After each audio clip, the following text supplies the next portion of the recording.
จ้ะตะกี้ฮะเนาะลูกอุกอังไม่จะเงาเหงาไม่จะให้จ้ะให้แล้วมีผู้เบิ่งผู้แย่ให้คู่มือนี่บ่แม่ค คู่ รับ มือเดี๋ยวนี้มันลูกมาแล้วดีใจแล้วอย่างนั้นเดี๋ยวนั้นเนาะจ้ะมีแห้งบรรลุมาหอเทือนหอชาติอดเอาเด้อแม่ตู่เด้อจ้ะอดสู้ๆไปจะเก่าก็โอ้ยจนคนไปเลยลงเฮือนเขาอยู่จนเฮือนนะฮะเหงาว่าจะไปเฮือนไผจนเป็นโรคซึมเศร้าแม่นเนาะจังหวะเพิ่นมาแล้วเพิ่นมาถามเฮ้ยเจ้าไปใช้ในเฮือนเป็นยังบ่ไปลินน้ำหมูบ่อยากไปนอนอยู่เดียวคึดน้ำหมูคึดโตทุกไปมาหน้าจักสิช้ำใดเพื่อนอยู่ก็บ่มีโดยบ้านไม่ชื่นนี่ก็ขึ้นไปมุงนะคะขึ้นไปมุงเองบ่มุงเองให้ลูกเขาได้มุงนำนะลูกบ้านขึ้น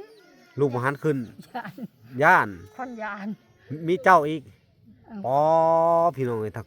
คนเฒ่าซ้ำขึ้นไปตกลงมานะโอ้ตกลงมาโชว์เลยแล้วเจ้าหมดเท่านั้นแหละไปเลยไปอีกโอ้ยพี่น้องเฮ็ดนี่พาเพื่อนอันนี้แล้วเฮ็ดเองเจ้าเฮ็ดเองเนาะเฮ็ดเอง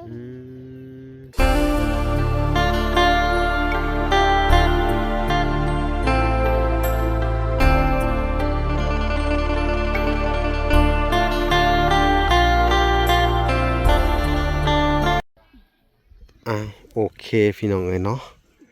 กับสบายดีพ่อแม่พี่น้องน้องเบิดสุขคนเนาะ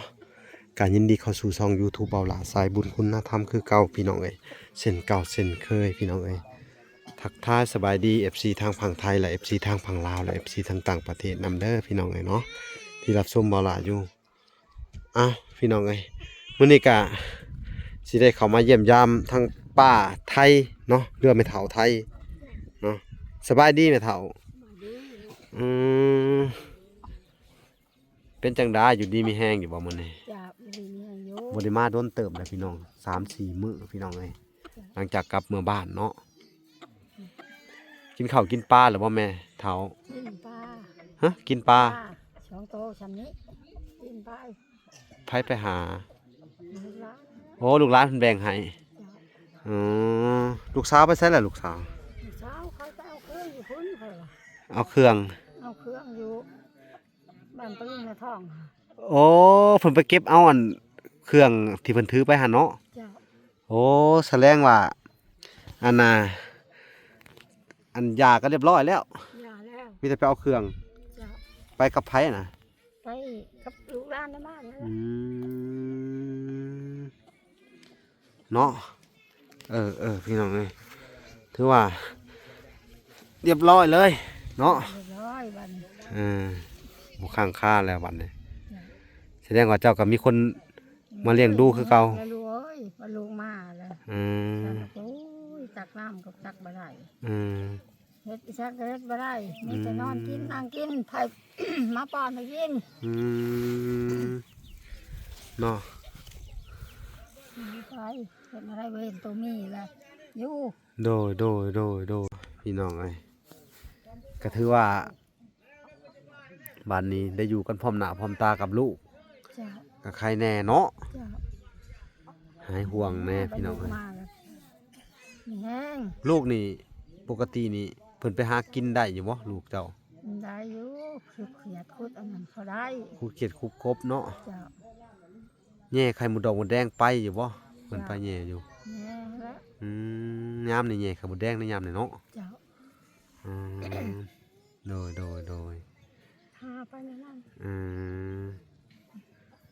โดยปูปลาหาบ่ได้แล้วก็บ่ใช่มื้อนี้ก็มาแจ้งข่าวดีเด้อดีใจอยู่บ่ข่าวดีดีใจแล้วดีใจข่าวดีก็คืออันทางเอื้อยลิซ่าเด้อก็คือเอื้อยลิซ่านี่ก็น่าจะเป็นรุ่นลูกเจ้าแหละแม่เฒ่าก็คือว่าเพิ่นได้ฝากเงินมา100เด้อ100ก็เป็นเงินอยู่2ล้านเด้อ2,100,000เนาะสิมอบให้เจ้า แต่ว่าจุดประสงค์ของเพิ่นให้ไปซื้อเครื่องของหั่นแหละเด้อบัดถ้าเหลือจากเครื่องของเนาะเฮาก็จะสิมอบให้เด้อมื้ออื่นสินำเครื่องของเข้ามาเด้อนำเครื่องของเข้ามาให้เนาะกับบางเทื่อก็สิเข้ามาแต่เช้าๆเนาะอืมดีใจอยู่บ่แม่เฒ่าดีใจแล้วลูกถูกไปทีเป็นทานแล้วก็จะทุกแล้วโดยเป็นจังได๋เครื่องของที่เฮาซื้อมาให้กินน่ะเบิดแล้วบ่กินลูกกินอ๋อแจกจ่ายลูกหลานนำแน่บ่จ่ายให้แด้ก็บ่เบิดจ่ายยังบ่เบิดอยู่เนาะจ้าผู้เดียวกินมีก็ยังบ่เบิดจ้ายังอยู่เนาะนี่ยังบ่หลายปลากระป๋องได้ซะกระป๋องก็ยังเครื่องกระป๋องทุกอย่างแล้วไข่ได้ซะไข่ก็เบิดแล้วบ่ไข่ก็ยังบ่หลายเฮาก็เปลี่ยนไปเปลี่ยนมาเนาะเข้ามาคราวที่แล้วพี่น้องเอ้ยทางวลากะอันน่ะใช้งบประมาณของทางแม่ถอนแก้วเพิ่นเนาะซื้อข้าวของมาให้เจ้าเด้อบางหั่นก็อันนี้ก็เป็นอันน่ะเด้อบัดนี้เด้อเป็นของอันเอ้ยลิซ่าเด้อลิซ่า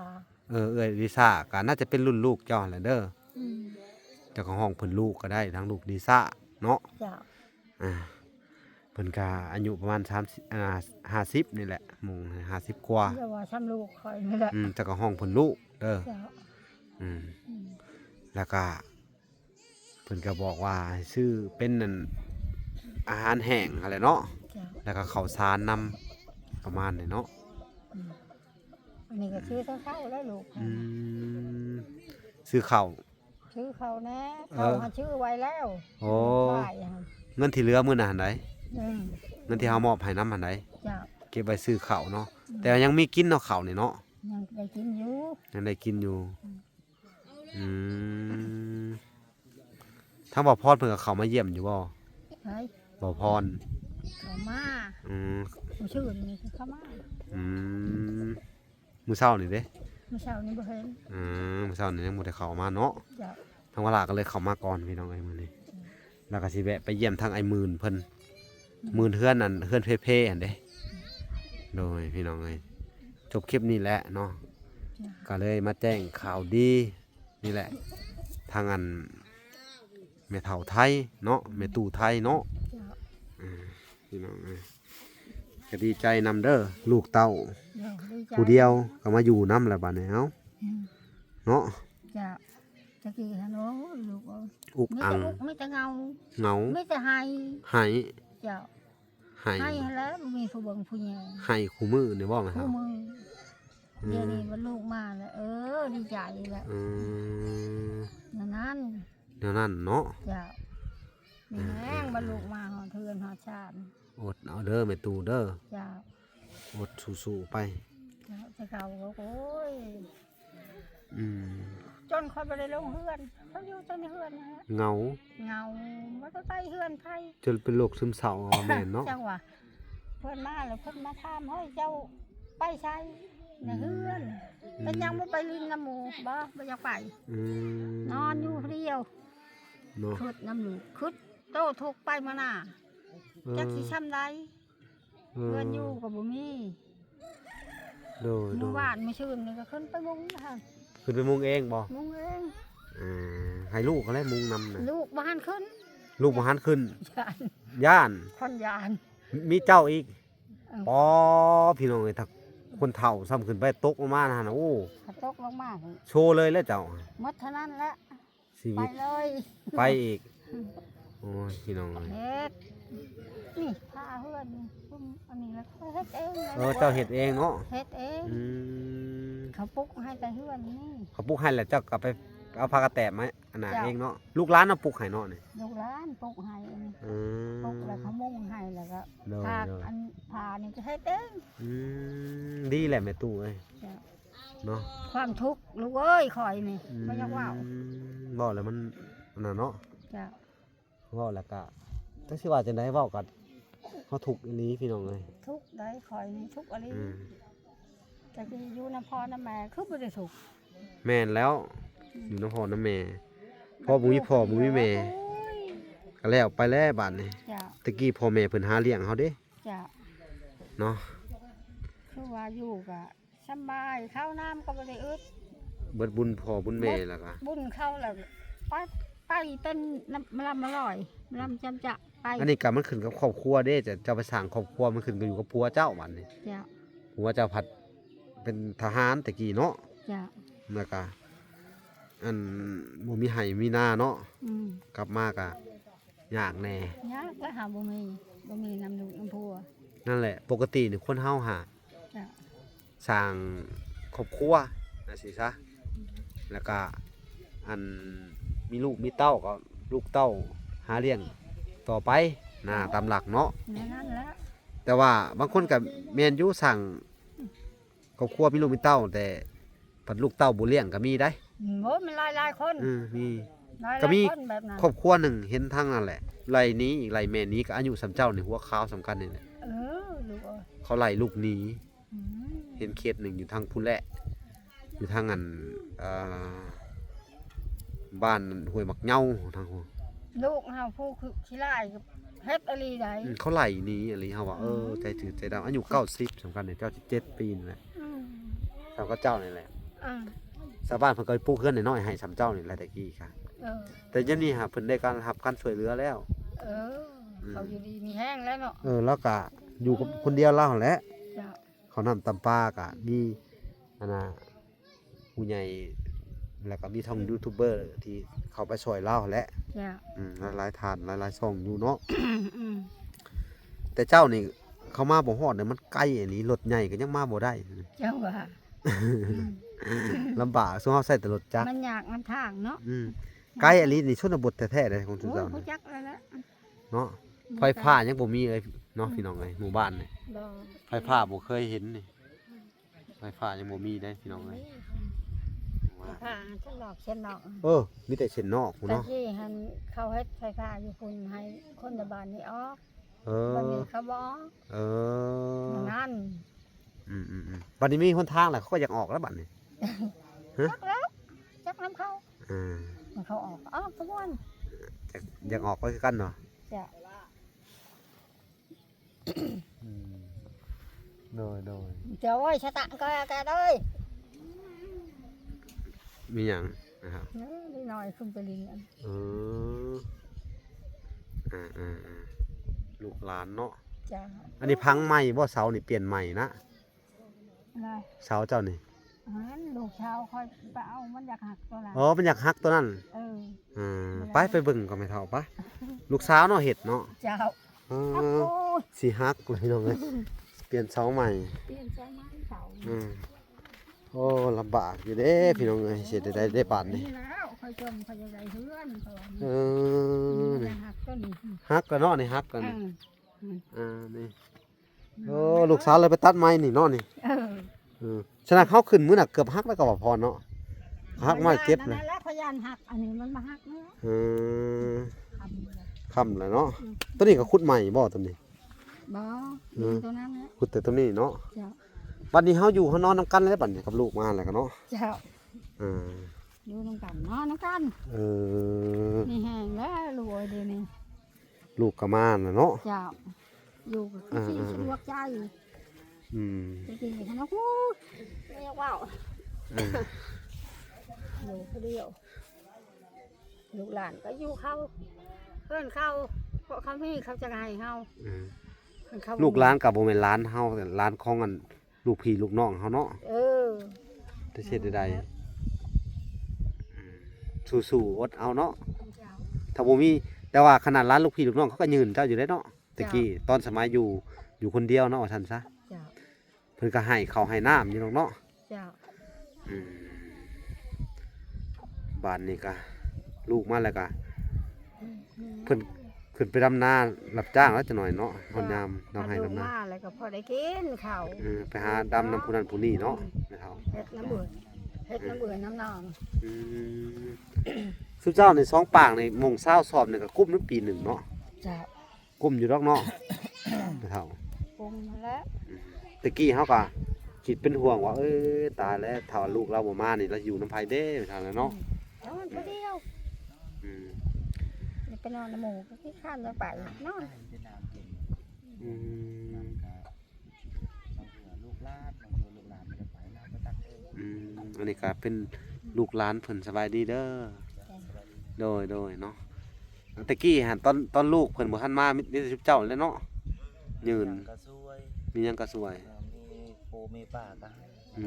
ม ข้าวสาร กินเขานั่นแหละ สิจะเป็นเลนแล้วซั่นซะเนาะ อืม แม่นเหมือนถ้าหล้านก็คือลูกเกิดจากลูกของเจ้าเนาะแม่เฒ่า แม่ อันนี้ลูกเลนหล้านเท่านี้อายุเราหลายอายุเราจักปีจักคือว่า ป้าอันแม่คอยแต่4 2 3มื้อเนี่ยอายุก็70ป่ายเลย เออ น้องลาวเนี่ย น้องเรานี่น้องหลายอีกครับ นี่ เออ ก็ น้อง สว่าง ลูกกก เจ้า อุ้ย ลูกกก 70เออ 70เกือบนั่นไปถามในบ้านว่าเบิ่งในปึ้มตะกี้สมโนพอเฮ็ดนั่น เออ แล้วว่าแม่ก็เกือบ71อายุ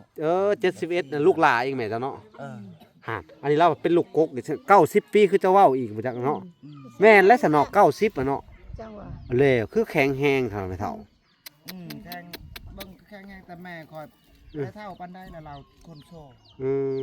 มโด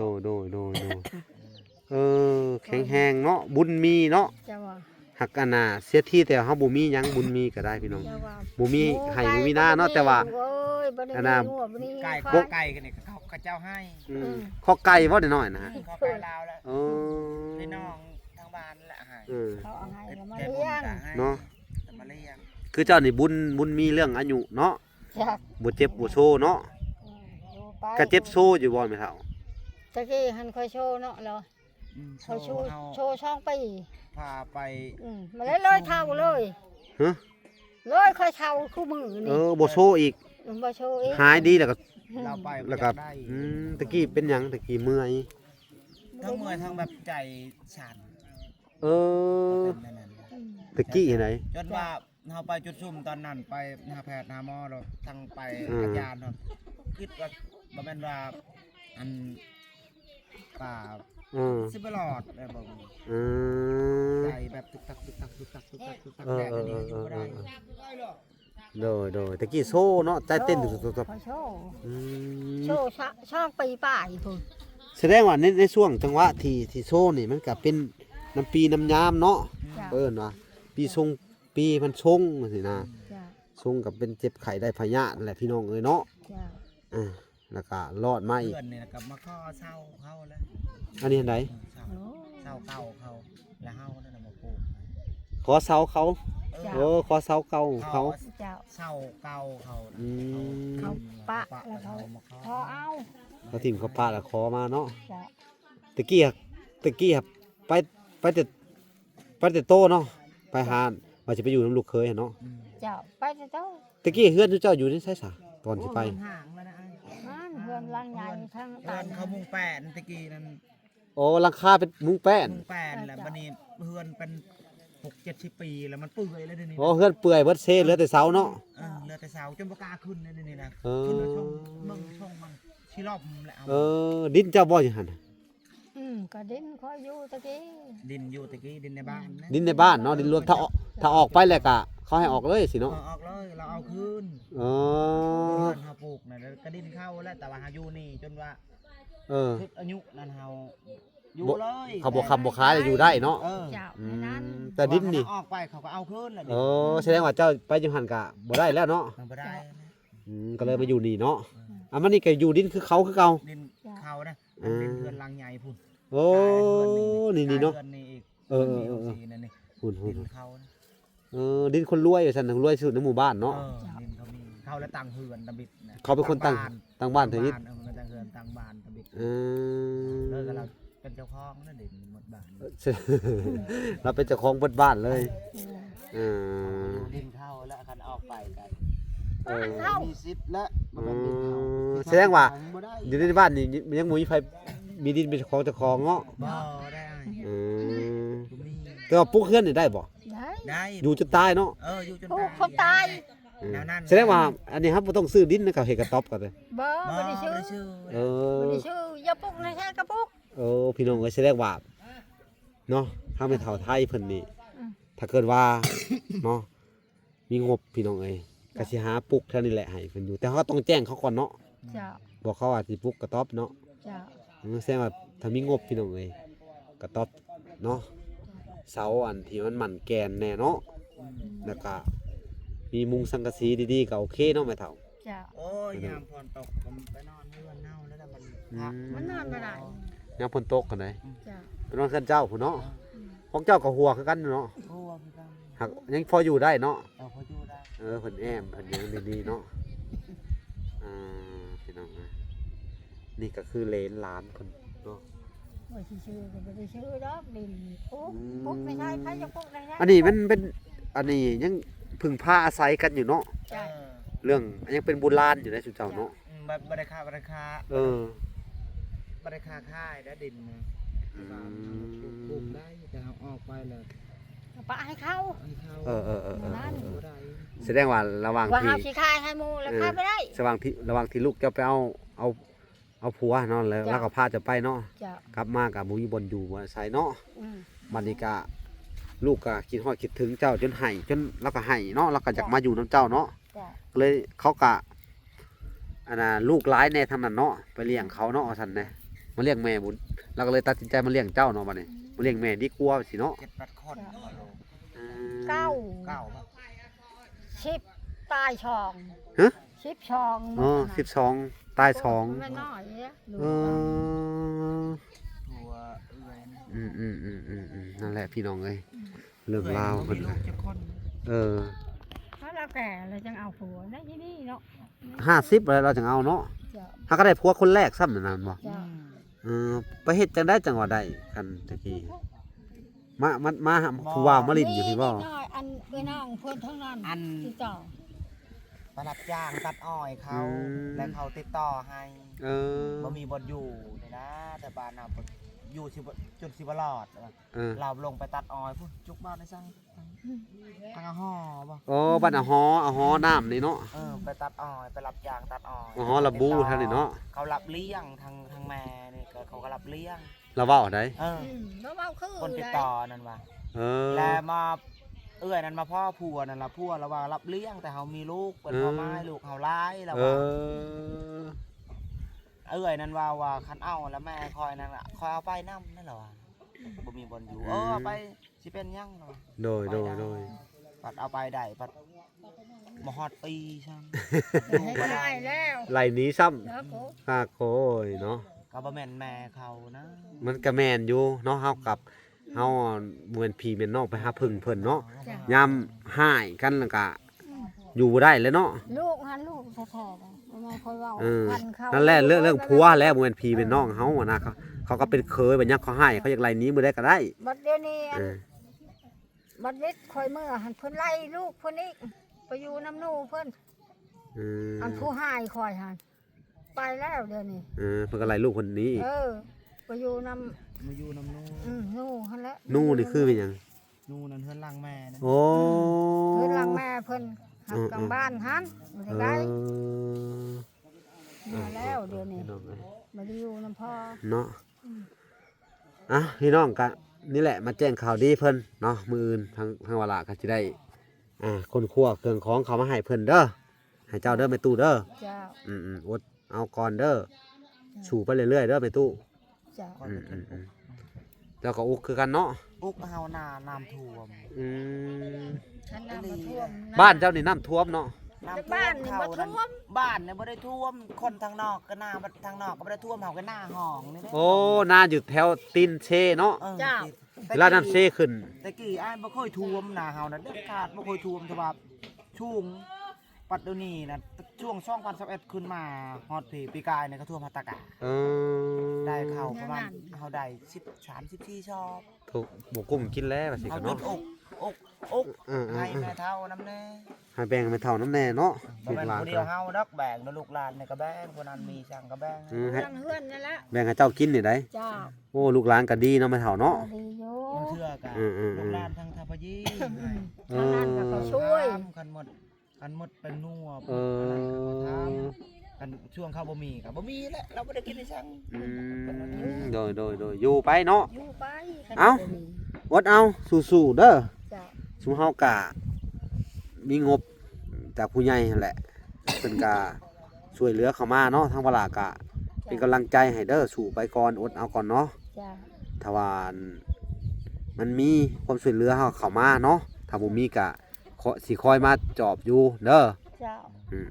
พี่น้องเอ้ยก็น่าสงสารอยู่ดอกพี่น้องเอ้ยจักสิเฮ็ดจังใดโอ้ยถ้าไม่เฒ่าก็ได้เนาะ เจ้า พี่น้องเอ้ยความทุกข์เนาะใครบ่ทุกข์ก็บ่ฮู้ดอกเนาะ เจ้า นี่แหละพี่น้องเอ้ยทางวลากะขอเป็นกำลังใจเด้อขอเป็นกำลังใจให้แล้วก็สิอัน